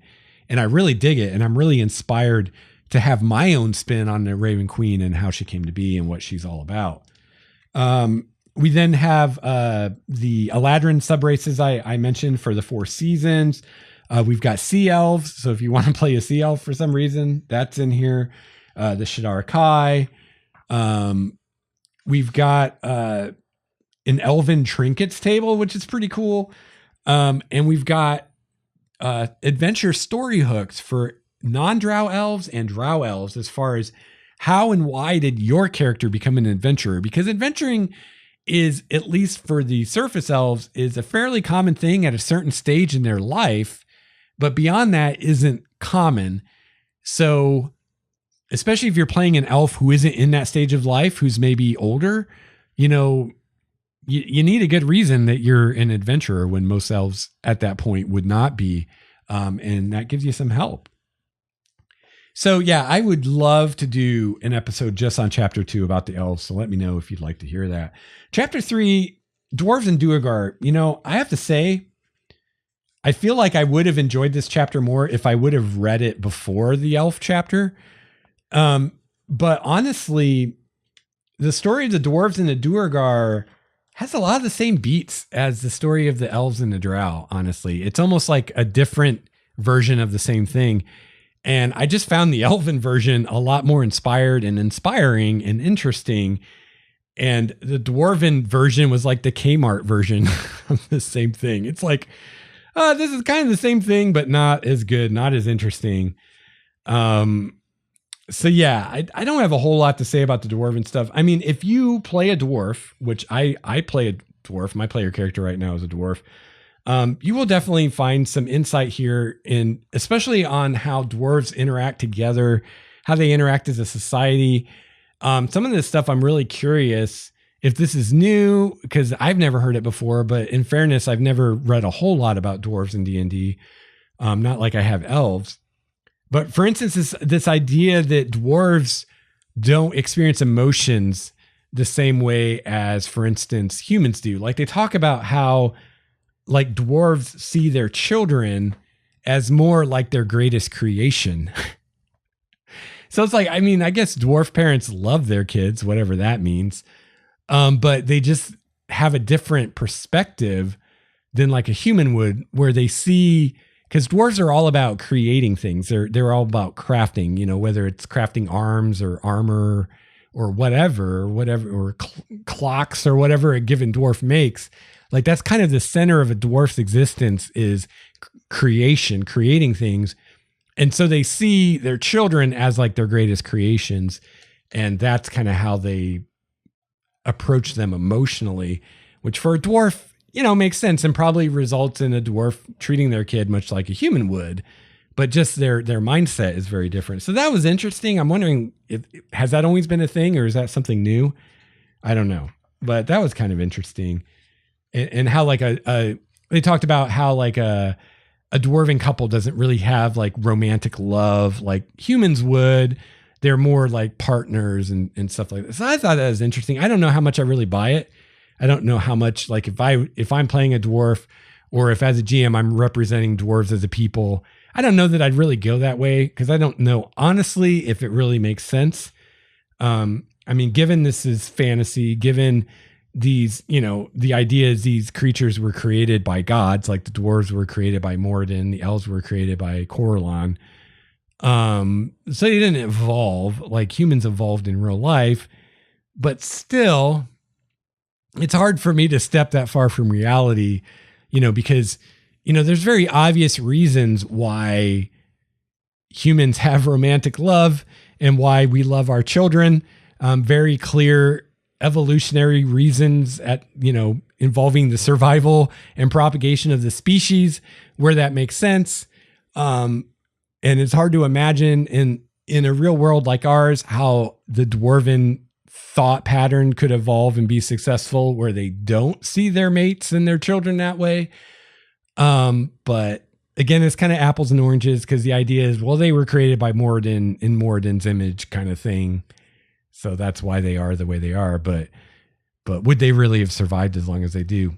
I don't know. That could be an interesting debate. So personally, I don't know how much I really subscribe to that, how much I really think that would be a fun thing to role play. Or even, I mean, it's such a subtle difference. Could you even role play that? Is that something that could even come out in the story, that your dwarf character sees his spouse or her offspring in a very subtly, slightly different way than a human would? Is that something you could even bring out in the story? And how would you do that? I'm not sure. They talk about the dwarven religion and their gods and how they relate to their gods. some of the dwarven enemies like dragons and giants. And then they go into dwarven adventurers and how, even more so than elves, a dwarven adventurer is almost always an outcast. The one exception is merchants, or, you know, sometimes a dwarf will take one for the team and go deal with the other races. But in general, most dwarves just want to live among their own kind, underground in their dwarven holds. So more often than not, a dwarven adventurer is probably someone who is an outcast or never really fit in with their own people. So that's kind of interesting. And that's definitely something you can really dig your teeth in role-playing wise if you're playing a dwarf character, whether as a PC or an NPC. So that's pretty cool. Then it goes into the Duergar and, you know, how they came to be, their religions, what their kind of, how a Duergar stronghold would be different than a mountain or hill dwarf stronghold. So that's pretty interesting. Duergar characters, which I think we've seen this information before, but here it is again. And one thing that's kind of fun here is they have tables for the GM if you want to have your player characters encounter a group of dwarves who are maybe traveling or something, to generate that group of dwarves and what kind of dwarves make them up and why they're out traveling the world when normally dwarves don't. So that's pretty cool. Same thing with Duergar raiding parties. And yeah, that's the dwarves. All right, next up, chapter 4 is Gith and their endless war. So this goes into the Githzerai and the Githyanki, how they came to be, how they escaped from the Illithid or the Mind Flayers, and differentiated into two different people. Attempts to explain their endless war, very similar to the Devils and Demons in their Blood War. The Githyanki and the Githzerai are at war. And, you know, this is kind of interesting. Well, first of all, I'll say, if you're all about the Gith, and some people are, you'll probably really dig this stuff. There's some great stuff in here. And, you know, I'm someone who has just never got it when it came to the Gith. Like, I know a lot of people think they're super cool, and I just never have. I always thought they were kind of boring. They just never inspired me. There's just never anything about them that made me excited or want to use them in any way, shape, or form. And I just always ignored them because they just seemed just completely uninteresting to me. So this chapter helped me out a bit with that. I almost skipped this chapter. That's how little interest I had in them. And frankly, probably the only reason I read the chapter was because I planned to talk about it on the podcast, and I at least wanted to know what was in here. But going into it, I had zero interest in learning more about the Gith. But there's some really interesting stuff in this chapter, and now I might use them in a limited sense. There are some things that I found really interesting, like the Githzerai, which are the more monk-like Gith that live in limbo, and how they carve out a stable place to live in limbo is really cool. That really was inspiring, and even more so, their adamantine citadels are super cool, and is the way, if I used the Gith in some way in one of my campaigns, that's how I would use them, is I'd have one of these adamantine citadels show up somewhere, which basically in a nutshell is they are able, just as in Limbo, they're able to create like this city or whatever that's stable, even though Limbo is like total chaos. In the same way, they're able to create in Limbo these adamantine citadels, because Limbo's chaos, you can just kind of create things out of nothing if you have the mental or psionic power to do so. So they create these citadels of adamantine, and within the citadel is Limbo. And then they're able to plane shift these citadels to other planes. So they can basically, like, say, they could bring one of these adamantine citadels into, say, Primordia. And inside this citadel, it's like Limbo. There's this chaotic energy, like, held within the citadel that the Githzerai can use to, like, make things happen. And that's really freaking awesome. And just this idea of bringing a building into another plane, almost like it's a huge starship or something. like I found that really cool and really inspiring, and definitely something I want to use someday in some way. But what's interesting to me about this is, the blood war with the demons and the devils before I got this book didn't make a lot of sense to me. Wasn't something I would ever use in my game or anything like that. After reading this book, makes a lot more sense. I actually think it's pretty cool conceptually, and it's something that I would like to use. I'd love to have an adventure where for some reason the player characters have to go to the Abyss and or the Nine Hells, and maybe they're there for a battle of the Blood War or something. I think that would be a lot of fun to play with. On the other hand, this war between the Githyanki and the Githzerai, I don't think they did nearly as good a job of making that make sense. It still doesn't really honestly make sense to me. It seems kind of contrived, and I don't really honestly buy it that this is a thing that would happen and would go on for so long. So as successful as they were with the Blood War and making that more usable and kind of hold up, this war among the Gith to me feels like a house of cards. You sneeze on a thing, it's just going to fall apart. So, that was kind of interesting, because before reading this book, I would have said, well, the war between the Gith makes more sense and seems more likely to be useful. And after reading this book, I have the opposite opinion, because they did so much with the Blood War to make it something you can use and something you can really run with. And the whole thing with the Gith, not so much. But if you're someone who's super into the Gith, you may feel differently. I don't know. I mean, I'm not really into them. This chapter, to me, turned them from a monster or character I would never use to something I might use when the situation called for it and have some fun with it. So yeah, that's a step. So next, chapter 5 is halflings and gnomes. And this was another chapter that if it weren't for this podcast, I wouldn't have even read. Frankly, I had zero interest in this. I did get more enjoyment out of it than I thought I would, which is to say more than zero. But as far as, does this make me want to play a halfling or a gnome character? No. If I were already playing a halfling or a gnome character for some reason, would this give me something more to work with? Maybe.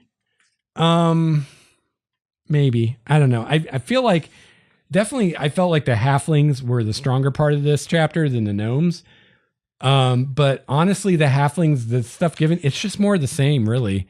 If you just read what's said about halflings in the player's handbook and just kind of extrapolated what's the natural next step from that, I mean, you'd arrive at, there's nothing surprising here. There's nothing you couldn't come up with on your own. Yeah, I don't know. If you're really into halflings, there'll be some stuff here you can use, and you can kind of expand your understanding of how halflings are together as a society, how their gods and religion works and stuff like that. But it's not nearly the eye-opening kind of game-changing information that you're given for the elves, for instance, or even the dwarves. There's a lot more inspiration for dwarves than for halflings. And then gnomes for me were even less so. Yeah. So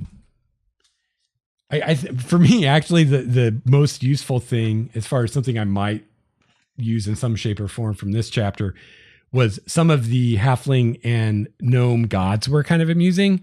So I wouldn't like want to add halfling and gnome gods to my world, but I might use one of those as a starting point for some kind of NPC or powerful entity or something, because some of them were kind of amusing.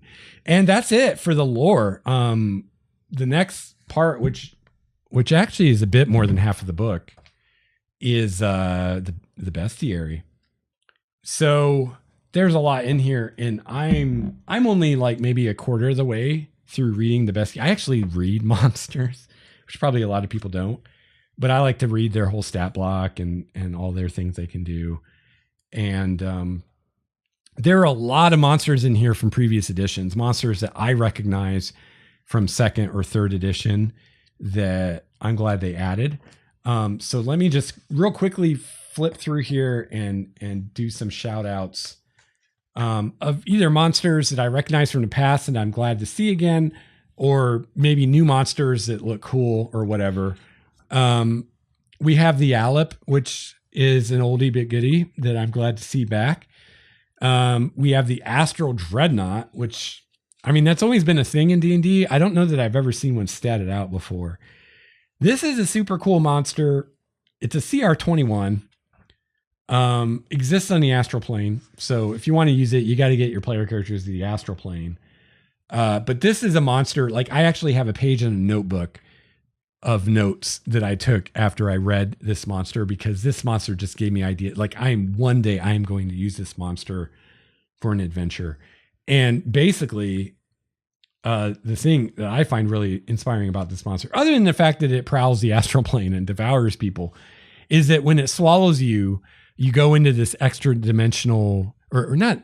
Well, it is an extra dimensional place, but it's a demiplane effectively, and everything that this thing swallows goes to the same demiplane, and that's a really cool concept. I really dig that. We've got lots of just bizarre out there stuff, like from the Far Realms and stuff like that. Lots of new demons, devils, undead, some constructs. We've got the choker. That's something I've seen before. A bunch of clockworks, if you're into that. Corpse Flower is a chaotic evil plant creature, which is really cool. We've got the Deathlock, which is a really cool concept, which is an undead, which is basically a wizard or whatever who was attempting to become a lich and didn't quite have what it took to become a lich. They weren't strong enough or whatever, and the ritual went wrong, and instead they become a Deathlock, and that's a really cool creature.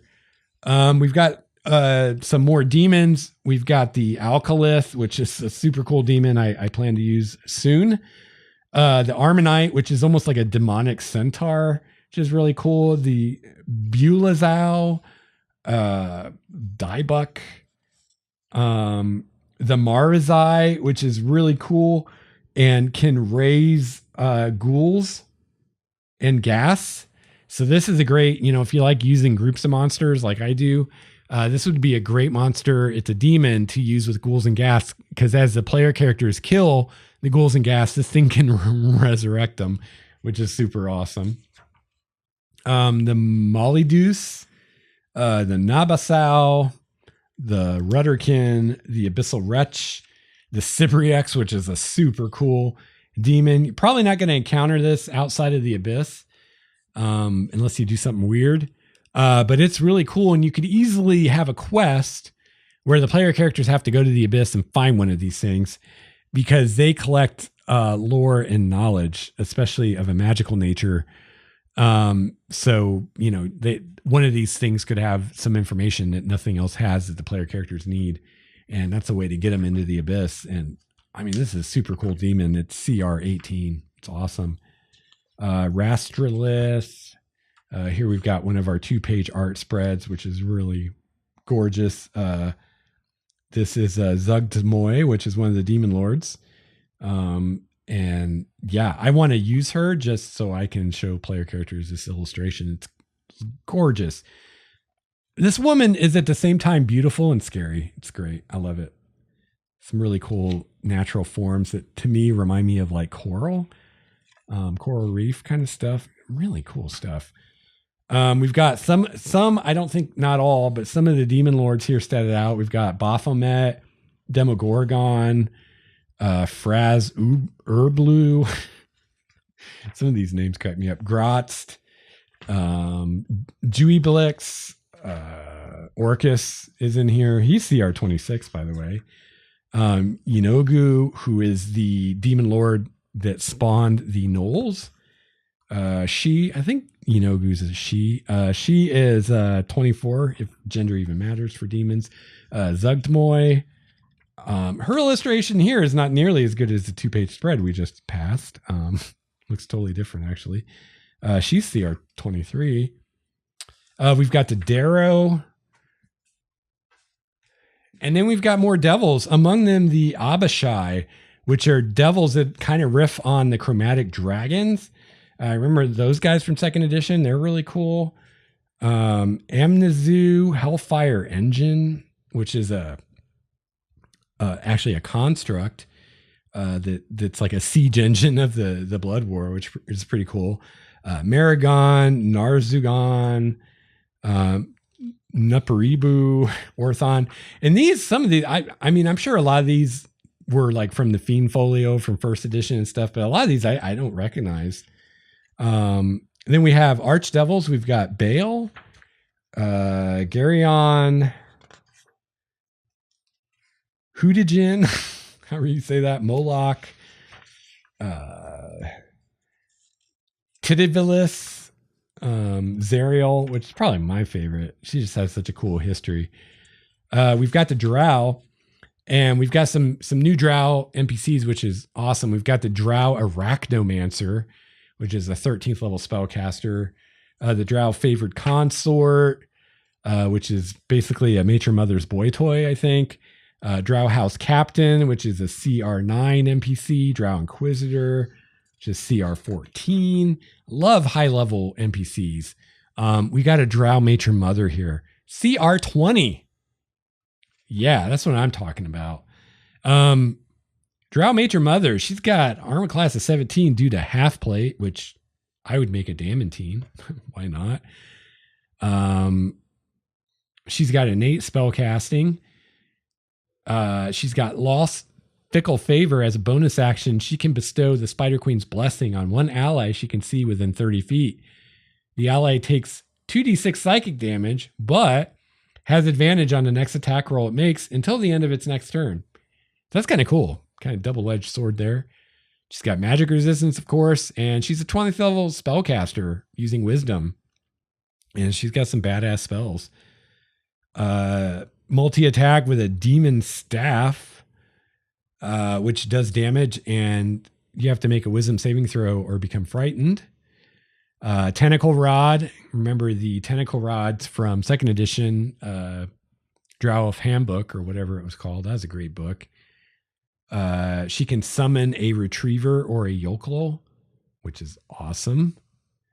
Oh man, Retriever. Where is Retriever from? I remember those guys. Those were like the huge spider demons from previous editions. I love those things. Drow Shadowblade. And then we have some Duergar NPCs as well. Quite a few of those. Let's see. We've got Eladrin NPCs, Elder Elementals. Those are really cool. We've got the Leviathan, the Phoenix. Phoenix is CR16, by the way. The Elder Tempest, the Zaraton. Really cool. Elemental Myrmidons, which is really cool because elementals are really cool, and having things come from the elemental plane is really cool. But what we have in the monster manual is really limited. You've got like lesser and greater elementals and like the Jinn, and that's about it. So now we got some more options for elementals. And common theme you'll see in this is we're getting a lot of higher CR monsters, which up to this point the game's really been lacking in variety of high CR monsters. So a lot of high CR stuff in here, which is awesome. Various Gith NPCs, the Grey Render, old friend is back. Love the Grey Render. Howler, another old friend. Let's see here. Nightwalker, which is a huge undead. Oh my god, this guy is cool. Elder Oblix, a huge lawful evil ooze, CR10. That's some cool art right there. Ogres, we've got some various types of ogre NPCs. Oh, here's the Retriever. Oh, it's a construct now. I thought sure the Retriever was a demon before. So the Retriever is a potent spider-like construct conceived and built by the Drow for one original purpose: to prowl the abyss and capture demons for the Drow to enslave or use in their rituals. It is a CR14. I'm pretty sure that was a demon before, but that's okay. I'm cool with it being a construct.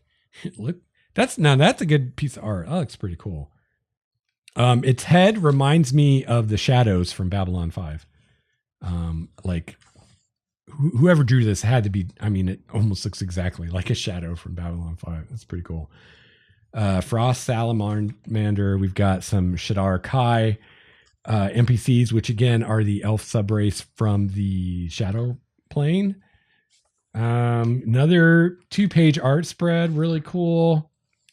Skull Lord, which is an undead. There's quite a few undead in here, which I'm a fan of. I love undead, especially at lower levels. They're so much fun. Starspawn. Starspawn are really cool. So it says the material plane represents only one small part of the multiverse. Beyond the best known planes of existence lie realms that are lethal to mortal life. Some are so hostile that even a moment's contact with such a place is enough to plunge a mortal mind into darkness. They're talking about the far realms here. This is where all that Cthulhu crap comes from. Yet beings do exist that are native to these realms. Beings that are eternally hungering, searching, and warring, sometimes dreaming. These elder evils are far older than most of the mortal races and always horrific to humanoid minds. And these are basically, well, they're aberrations. But they're really cool, especially the Starspawn Larva Mage. She's awesome. I think it's a she. Things like this, gender is kind of irrelevant probably, but really cool creature. Steeders are back, old friend. Sword Race, that's an old friend, I'm pretty sure. Trolls, we've got some more types of trolls. We've got the Dire Troll, the Rot Troll, Spirit Troll, Venom Troll, which is really cool because trolls are awesome, but they're only like, I think, CR 4 in 5th edition, I think. And so now we have some higher level versions of trolls. The Dire Troll is CR 13. The Rot Troll is CR 9. Spirit Troll is CR 11. Venom Troll is CR 7. That's awesome. Vampiric Mist. We've got some more Yugolos. A few of those. Very cool. Yeah. So Yugolos, I should list those. Some people really like the Yugolos. I'm kind of a fan of them. I don't really use them or haven't, but they're cool. I got to use them someday. The Canoloth, the Dergoloth, the Hydroloth, Miranoloth, Oinoloth. See a theme here. Yagnoloth. So yeah, I don't know if those are new or what. This guy's wearing a book as a loincloth. That's interesting. Didn't notice that before. So yeah, that's basically it. And then our table's at the back. So that is Mordenkainen's Tome of Foes. Kind of an overview of what's in there and what I especially liked about it. So if you've checked out Mordenkainen's Tome of Foes, let me know what you think. Let me know what your favorite parts were and what some of your favorite monsters are from it. And if you've actually used any of this in your campaign yet, let me know. I'd love to hear from it or hear about it. Shoot me an email, gamemastersjourney@gmail.com.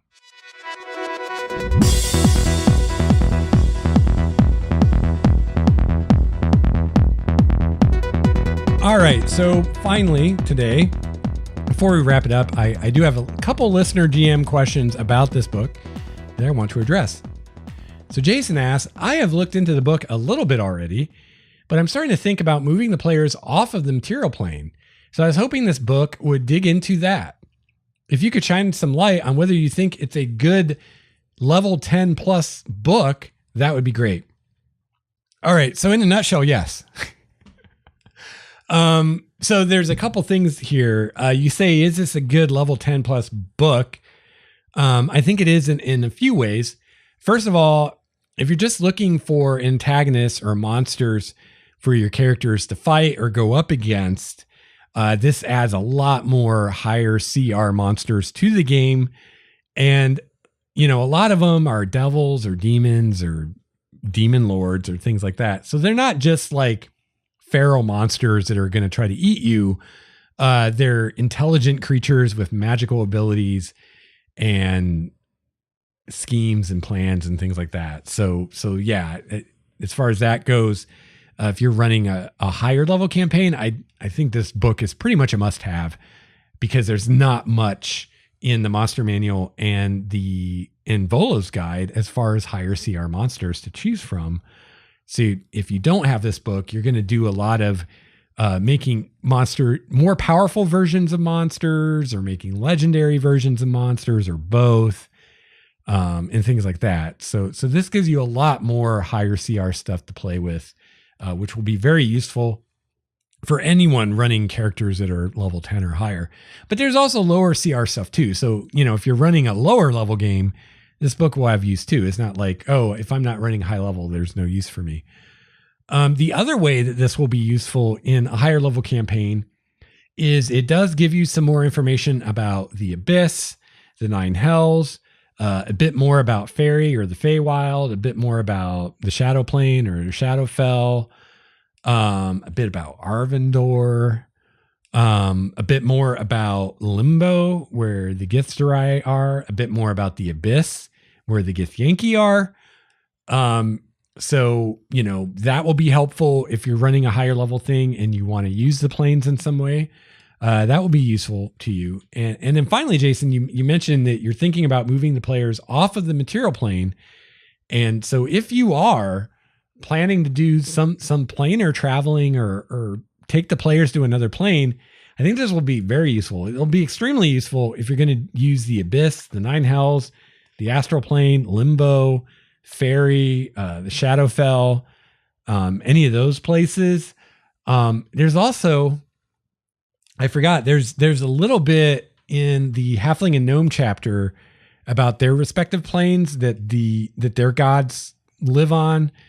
I think some of them live in like the Beastland or something. There's a little, it's not a lot, but there's a little bit there. So if you're going to use one of those planes, then I think it'll be useful for giving you a little bit more to go on when you're coming up with what's the Abyss going to be like, or what's Nine Hells or Limbo or the Astral Plane going to be like.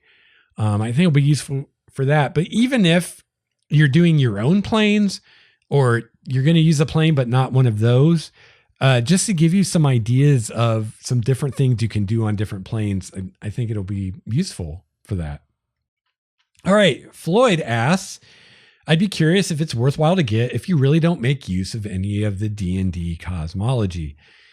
So that's hard. That's a hard one to answer without knowing more about what exactly you mean by that, or what you are or aren't using from D&D. So it's really going to depend on where you're at and what you're using, what you're not using.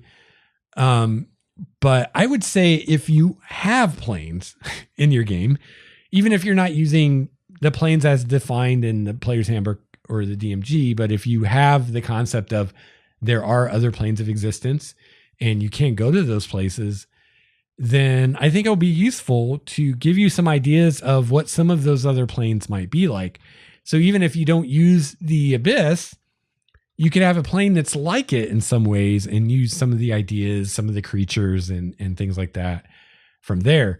I think the demon lords and the archdevils that are talked about, or the devil princes that are talked about in the book, will be very useful to you for ideas for villains or powerful forces at work in the world. So yeah, I think if you use the concept of planes at all, it'll be useful. Even if you don't, the monsters will definitely be useful. And some of the more powerful monsters like the demon lords and such, you could use as inspiration for creating an arch nemesis for the player characters. And maybe that it's not a demon, or maybe it is a demon and you just have a different take on what demons are and where they come from and all that stuff. So, and also, again, over half of this book is just basically an addendum to the monster manual. So I think even if you use nothing but the monsters from the book, you'd probably get your money's worth out of it eventually. But also remember, there's more information about the elves, the dwarves, the gnomes, the halflings. So if you use those races, even if you kind of have a different take on them, you'll probably find some cool stuff in there that you want to use. Me personally, I think just the chapter on the elves and the stuff about the Raven Queen is almost worth the cost of admission by itself. I really enjoyed that chapter. And then Shepard asks, since I'm developing a multi-star system for my adventurers and recently thinking of making one star a dark star with a Lovecraftian theme, I'm interested in what the tome can offer for that. So it doesn't go into the far realms as far as a place like it does the Abyss or the Nine Hells or Limbo or the Astral Plane. So you're not going to really get anything as far as, if you wanted to go to a place like that. But there are a lot of monsters in here that come from that kind of place. Like the ones I was just talking about, what were they? Star something or other. Let me find them again. Star Spawn. So those are all, from that kind of place. So they could come from your Dark Star or whatever. So, there's not as much of that kind of stuff as there are for like Devils and Demons, but there definitely is some and definitely would give you more to work with. So I guess for someone like Shepard, if that's what you're looking for, you're going to have to decide if there's enough of that to make it worth it. Because it's definitely more useful if you're wanting to use Devils and Demons and the Gith and stuff like that. So if you're someone like Shepard, I would recommend going to a store where you can flip through a copy, sit down with a cup of coffee at your Barnes and Noble or whatever, and flip through the monsters and see how many of those you think you'd use and whether that makes it worth getting the book or not. But for someone like me, who's going to use a little bit of all of it, like I'm going to use some of the stuff about the Abyss and the Nine Hells and the Devils and the Demons. I'll probably at least use some of the ideas about Limbo in the Astral Plane, even if I don't use the Gith at all. But the whole idea of the Adamantine Citadels I really like. So someday I'm sure I'll use that. Lots of stuff in the Elf chapter I'll use. Quite a bit in the Dwarf chapter I'll use. Gnome and Halfling chapter, not so much. However, if I do have halflings in my world. So if I had a player character play their halfling and they were really into their halfling, I would definitely refer to that chapter to flesh out what a halfling community might be like, so that at some point, he can take his friends to his hometown and hang out with the halflings. So for that, it would be super useful. And then just all the monsters. Honestly, if this book were nothing but the monsters, I would get it. Obviously for $50, I would want more monsters. And there's like 100 or whatever. I'd want like the same page count with just all monsters. But, I'd like it just for the monsters. There's so many cool monsters in here and so many more powerful monsters. And finally, I really like what they do with the demon and devil cults and the special abilities NPCs or even PCs can get. And some of the demon ones are really powerful. Like you're getting like +4 to like a basic stat, like intelligence or wisdom or strength or something, which is pretty awesome and sweet. The one thing they don't mention is whether that allows you to go above the maximum of 20. So I'm assuming it doesn't, but even so, it's still pretty cool. So, if you're someone like me where you're going to kind of use a little bit of this and that, it's definitely a fantastic book, even if there's maybe 1 or 2 chapters you don't so much use. Like me, probably not going to use much of anything from the Gnome and Halfling chapter unless I have a player really get into the Halflings. And even the Gith chapter, I probably won't use much of, other than some of the stuff about Limbo in the Abyss, if we ever go there. Or not Limbo in the Abyss, Limbo in the Astral Plane, which the Astral Plane will definitely, it's hard to run a campaign that goes into high level and they never go on the Astral Plane. So definitely use that. And also just the Adamantine Citadels are awesome and are just screaming to be used.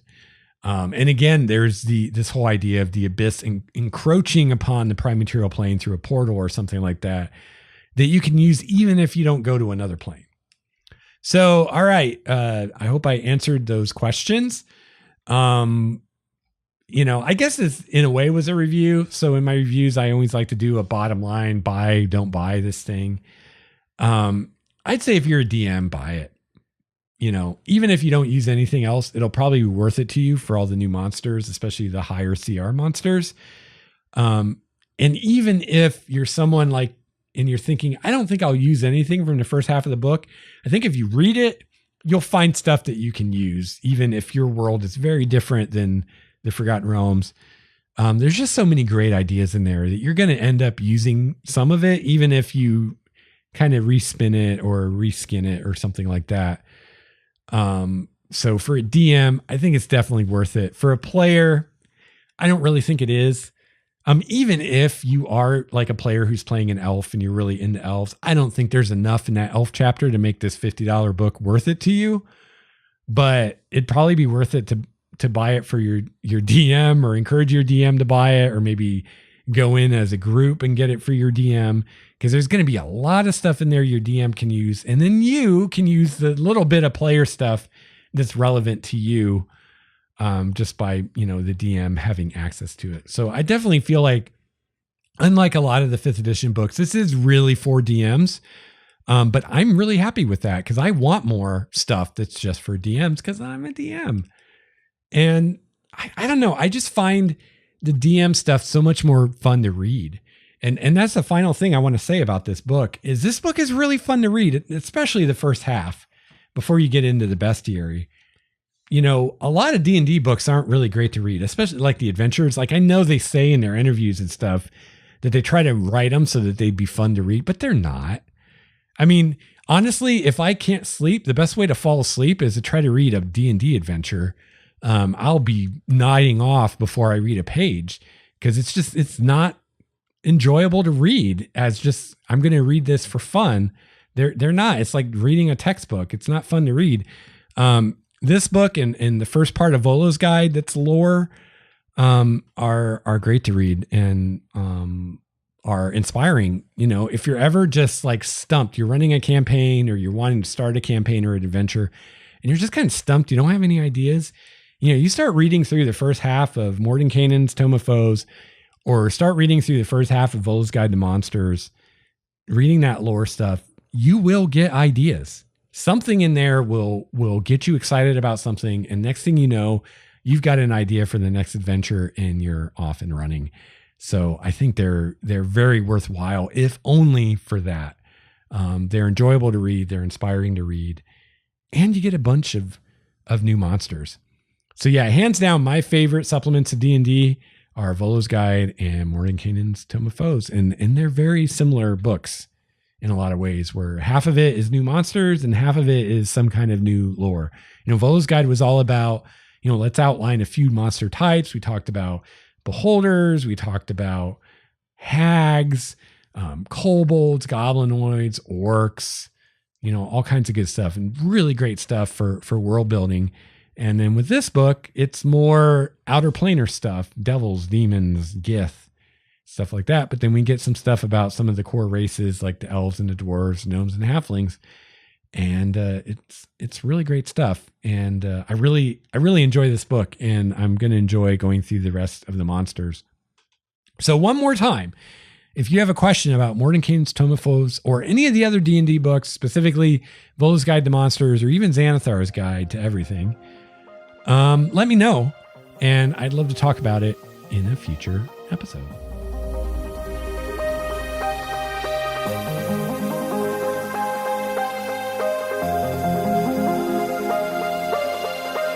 All right, well, that's going to wrap it up for episode 229 of Game Master's Journey. This turned into a doozy of an episode. I'm not super surprised. I had a feeling once I started yammering on about Mordenkainen's Guide that I would have a lot to say, and I did. If you'd like to get a hold of me, there are a lot of great ways to do so. You can email me at gamemastersjourney@gmail.com. You can follow me on Twitter @LexStarWalker, and you can call my voicemail number 951-GMJ-LEX1. That's 951-465-5391. If you have comments, questions, or feedback on the show, I'd love to hear from you.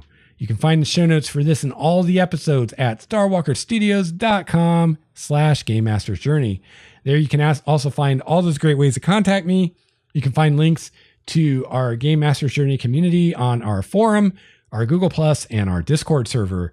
And you can join our community and share your ideas, questions, and stories with myself and all the other listener GMs. If you enjoy Game Master's Journey and you'd like to help support the show, you can find all the ways to do so at starwalkerstudios.com/support. I've even got some options for you that won't cost any money, like using my Amazon referral link. And of course, the best way that you can support the show and my other RPG endeavors is to check out my latest self-published D&D supplement, Relics of Power. If you'd like to show off your support for the show, you can also get a Game Master's Journey t-shirt or other swag. However you decide to support us, I really, really appreciate it. I hope that you have a chance to play your favorite RPG this week. I hope you have a chance to run your favorite RPG. I'll be back soon with another episode of Game Master's Journey. Until then, game on.